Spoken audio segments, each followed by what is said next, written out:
Hey there, jet setters, and thanks for joining me on Takeoff. I'm your host, Tara Szczepanski, and today we are going to be exploring Marrakesh, Morocco. Are you guys ready to explore? Let's go! Ready for takeoff.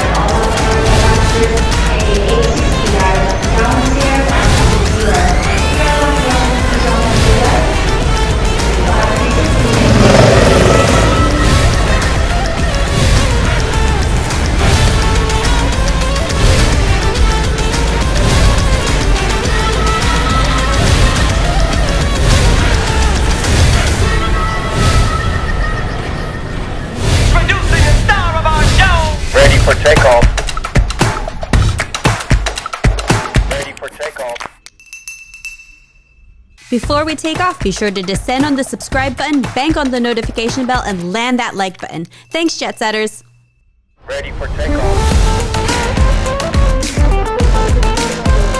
It totally feels like I just landed, actually in Epcot. In my hometown of Orlando, Florida, we have Disney World and Epcot. The architects who designed the World Pavilions actually traveled here to Marrakesh and Fez to be accurately designing the World Pavilions for Epcot. Kicking off our must-see list, let's start with one of the most iconic landmarks of Marrakesh. The mosque is named after the Koutoubia, the booksellers who used to sell their wares in the area. The Koutoubia Mosque is a stunning example of Moroccan architecture with its keystone arches, decorative stonework, and minarets standing tall over the city.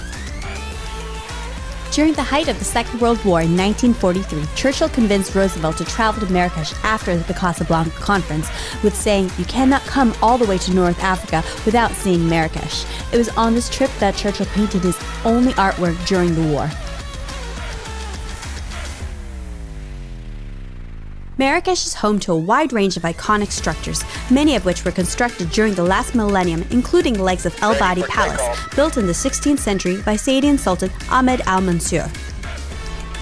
El Badi may be an epic ruin of a once magnificent palace, but it offers a fascinating insight to the power and wealth of the past Moroccan dynasty.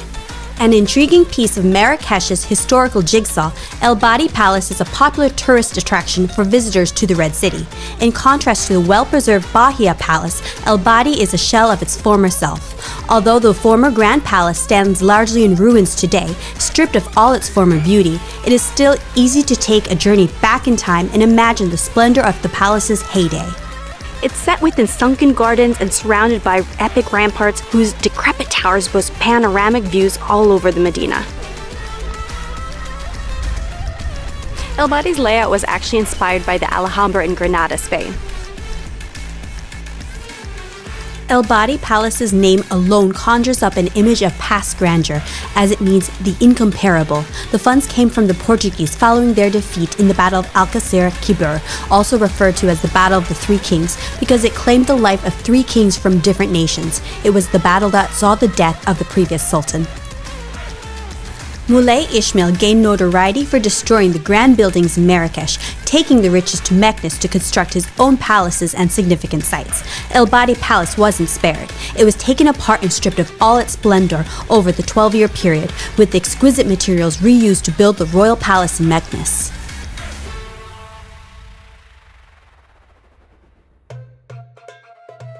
The American novelist Edith Wharton, who stayed at the palace during the French Protectorate years, penned, "They came, they built the BAHIA, and it remains the loveliest and most fantastic of Moroccan palaces." The BAHIA Palace stands on the southern rim of the Medina, just a short walk from the Mela. When you go in the middle of the day, we are currently visiting BAHIA Palace, and you can see the courtyard at the entrance is completely swamped with tourists. See the Andalusian architecture, which is similar to the Alhambra and the Alcázar that you will see in Spain, the Moorish architecture. It's a late 19th century palace that was built. Let's go explore.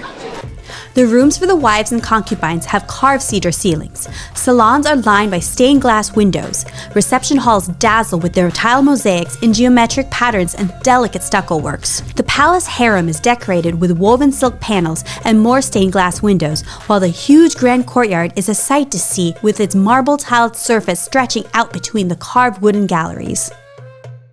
BAHIA Palace was built by Grand Viziers to be the greatest palace of its time. BAHIA Palace was later looted by the Sultan and then occupied by the French. Despite all the comings and goings, Bahia Palace remains remarkably well preserved and largely the same as it was during the time of Ahmed Ben Musa. The Alawids built this complex in the latter part of the 19th century. Spread over 20 acres with gardens, courtyards, and 150 rooms, only some of which are accessible to the public, the palace impresses thanks to its magnificent decorations. The vast palace still sometimes hosts the Moroccan royal family, but is more typically frequented by tourists who come to marvel at the fine architecture and intricate decorations. The palace counts among Marrakesh's most beautiful attractions. Number 4 on our list is the Saadian tombs. Marrakesh is also home to a number of World Heritage Sites, including the Saadian tombs. The Saadian tombs are located in the old part of the city and are the burial place of the Saadian dynasty, which ruled Morocco from the 16th to the 18th century.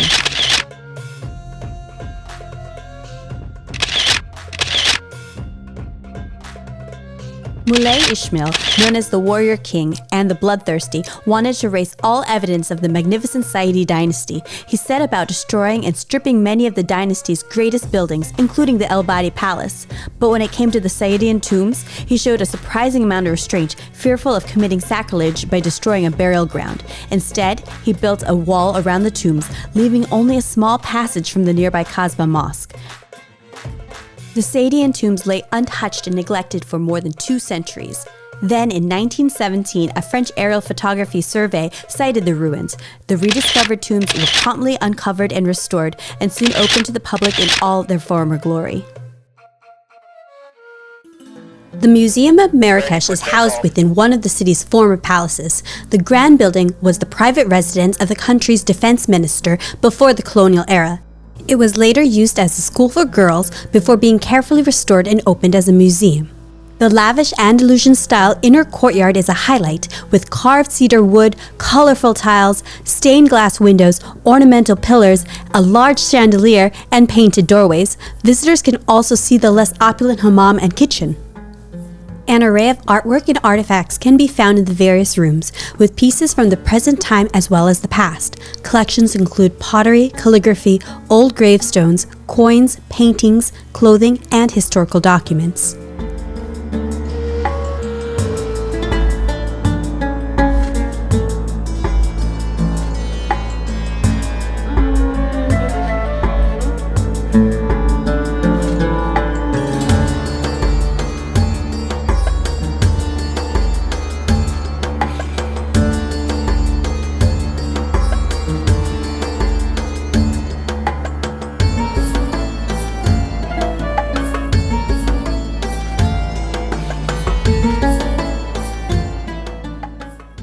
The museum covers archaeology, ethnography, history, and art.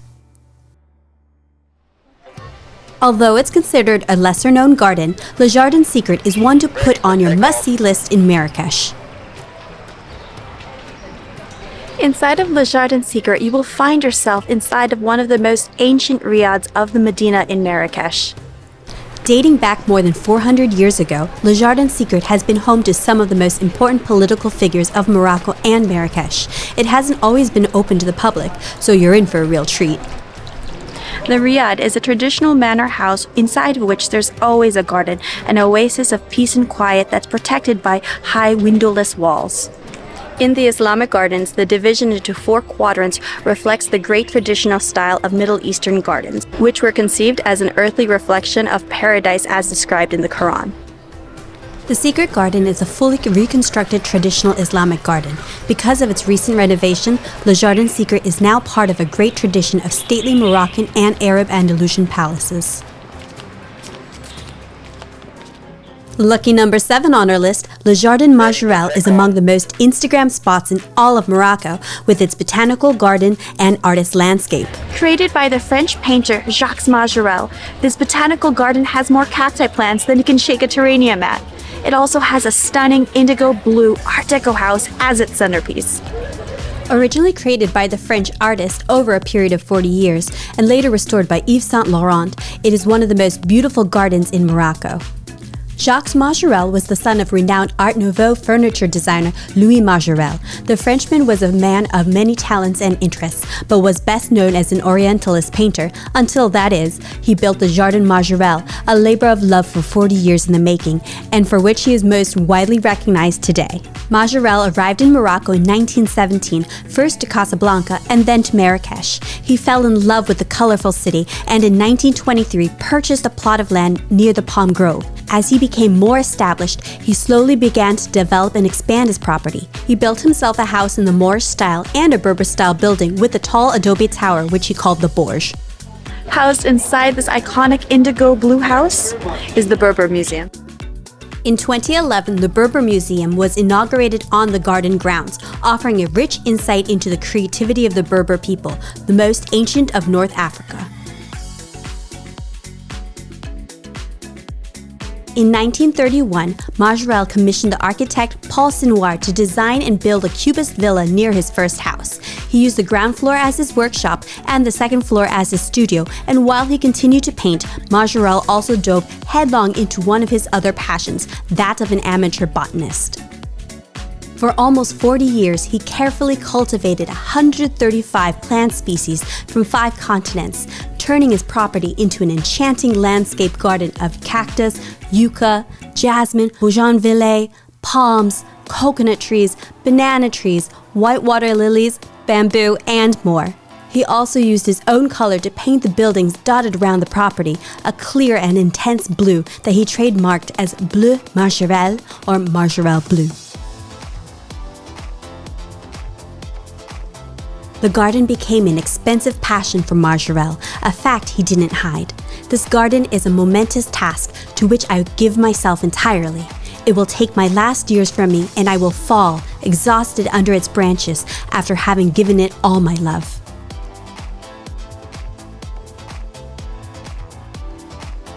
The Jardin Majorelle fell into disrepair during a period when Majorelle experienced divorce and medical issues which drained his finances. But 4 years after the death of Jacques Majorelle, hope arrived in the shape of a French fashion designer, Yves Saint Laurent, and his lifelong business partner, Pierre Berger. They discovered the Jardin Majorelle in 1966 and immediately fell in love with it. In 1980, when they heard the property was likely to be bulldozed and turned into a hotel complex, they promptly purchased the Jardin Majorelle and set about restoring it.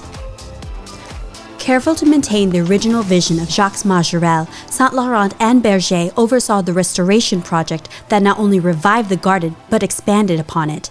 Automatic irrigation systems were installed, a team of 20 gardeners was put in place, and the number of plant species was increased from 135 to 300. Yves Saint Laurent died in 2008, and his ashes were scattered in the rose garden at Jardin Majorelle.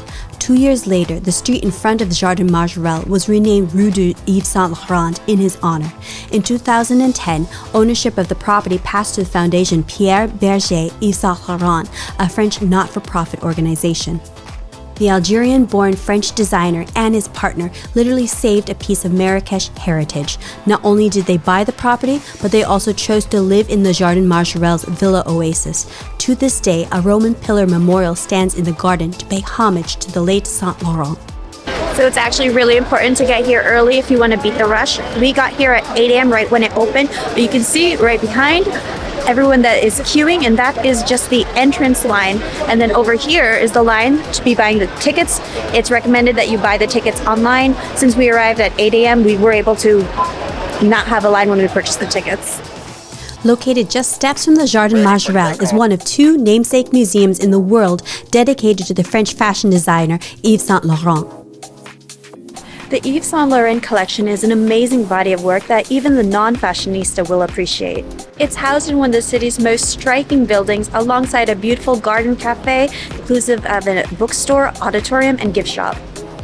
The French designer loved spending time in Marrakesh so much he actually bought the Majorelle garden in 1980. Musée Yves Saint Laurent opened its doors in 2017, a love letter of sorts to the city that held a special place in Berger and Saint Laurent's hearts.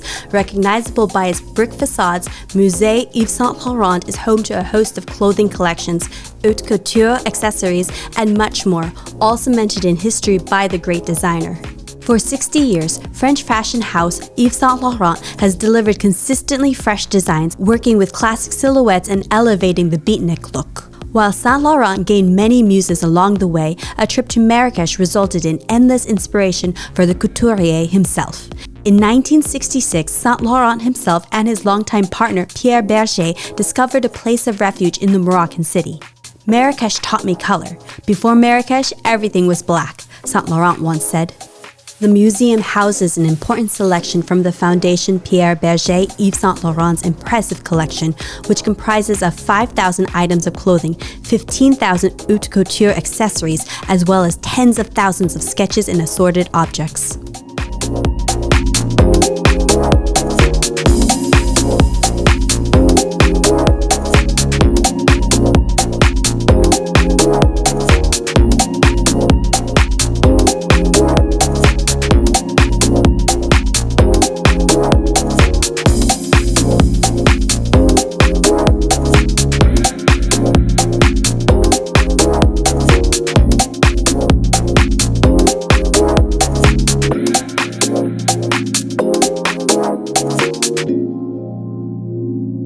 Once the sun sets, Jemaa el-Fnaa really comes alive. Restaurants around the square start serving hungry customers as they stroll around the plaza.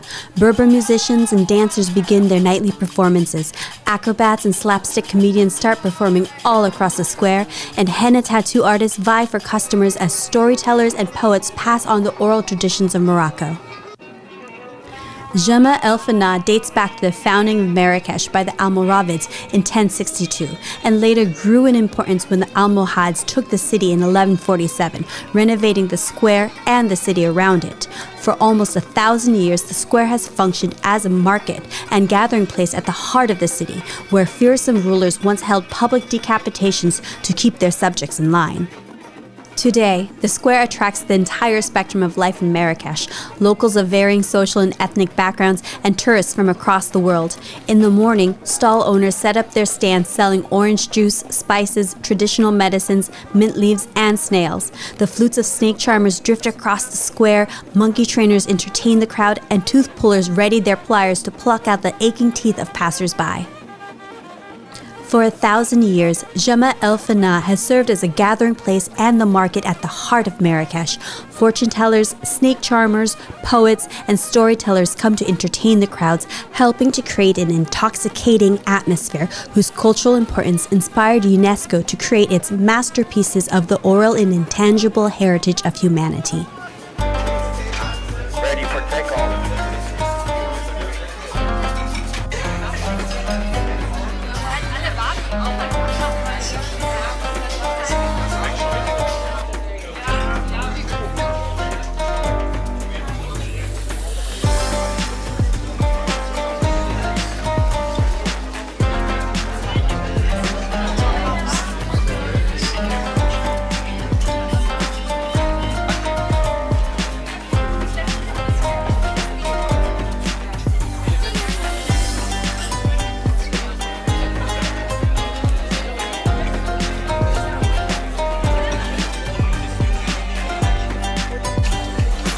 Sauce for the Saigon.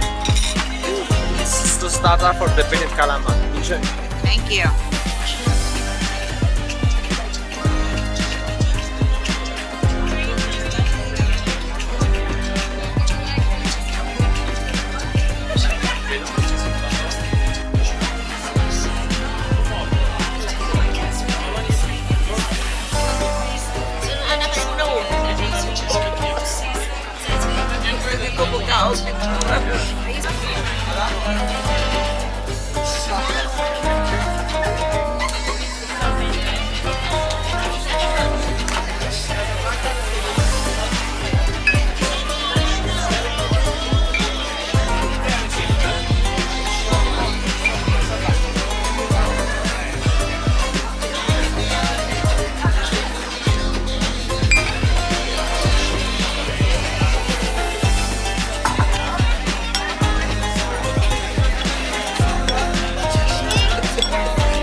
Sorbet, rum. We have this, it's a rum sauce. Sorbet.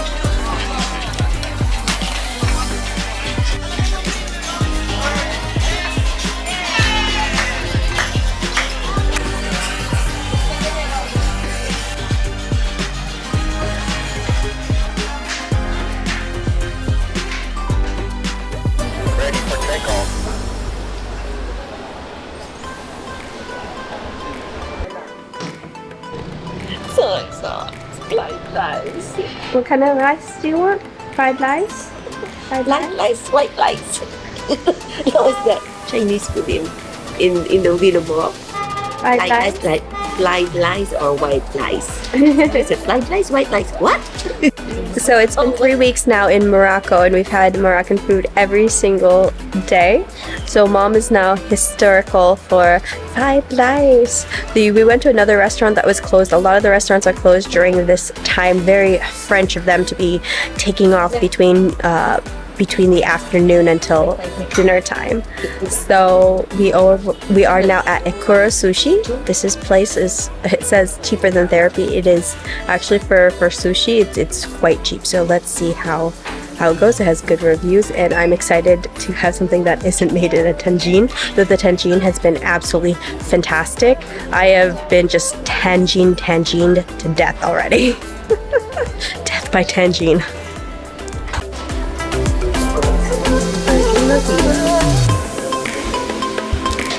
Good taste. Take it. Good. Go. OMG. Nice spread.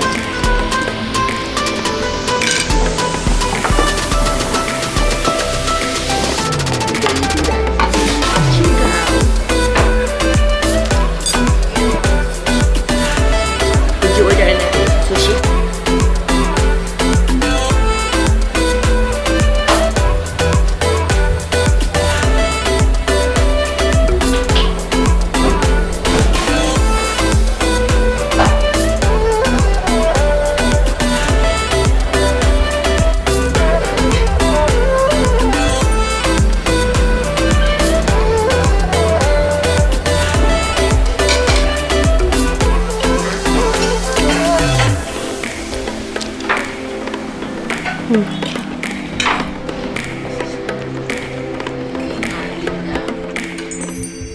Ready for takeoff.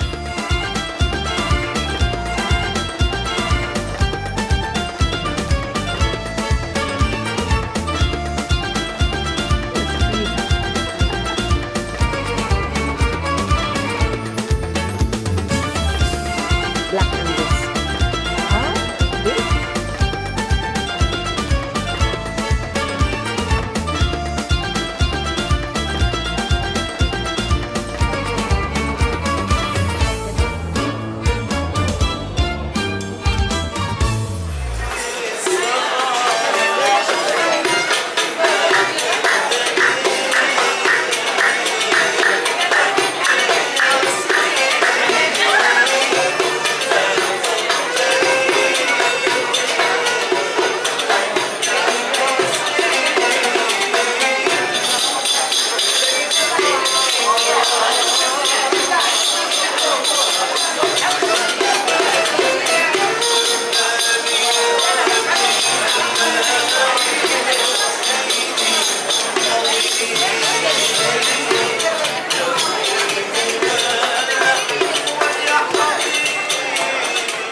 Enjoy your drinks.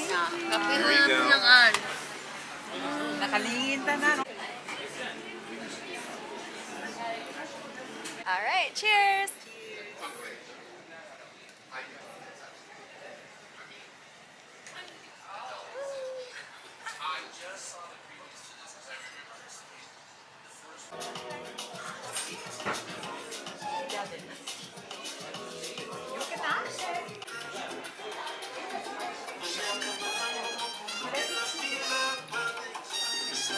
Ladies, are you ready?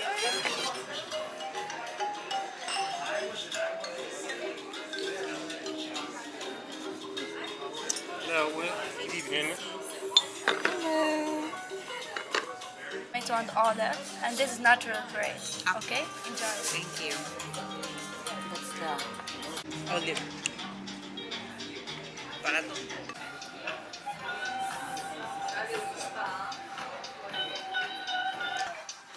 And this is Brawat H pieces.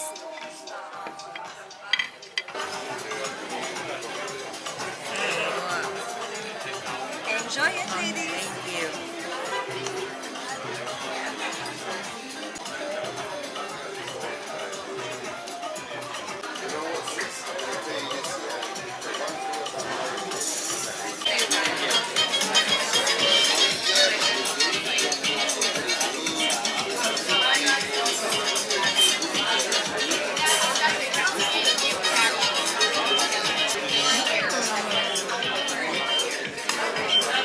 Thank you.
wait, there is another one, then you could take a picture. Another meal in Marrakesh, Tangier. Yes. That's different. That's in a different Yes. container. So this is It very is local. cooked underground. Oh. Wow. Cooked underground. Wow. It's your picture. Is that chicken? No, beef. Yes. Welcome. Sure. Right. I'm ready to dig in. Opa, opa. So, this one is with prawns. We use this smell for our traditional parties, in weddings, parties with the family, etc. And this one, chicken mixed with vegetables. Okay. Yeah, enjoy it. Thank you.